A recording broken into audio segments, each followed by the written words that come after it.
Interesi për pasuri të paluajtshme në qytetin e Gjirokastrës gjatë muajve të parë të vitit ka qenë tepër i lartë, por problematike ngelet gjithmonë mospatja e apartamenteve apo mosgjetja e apartamenteve të cilat më tepër po japin në booking kohët e fundit.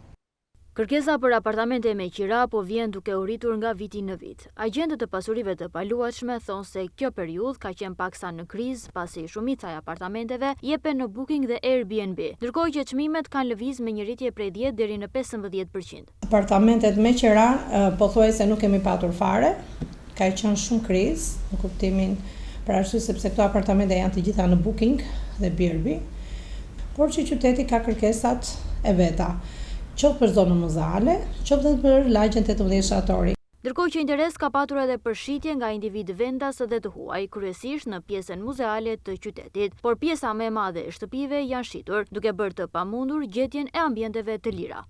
Nuk kemi gjendje, sepse nuk shesin më, nuk ka më prona në Gjirokastër për shitje. Edhe pjesa muzeale nuk kemi prona, janë pothuajse janë rezauruar, ka më shumë të huaj faktikisht, por edhe vendas janë të ardhur, gjithmonë të ardhur nga qytetet e tjera. Deri më tani italianët kanë qenë dhe spanjollët. Gjirokastra është kthyer në një qytet tepër të frekuentuar, kryesisht nga të huajt të cilët dëshirojnë të investojnë.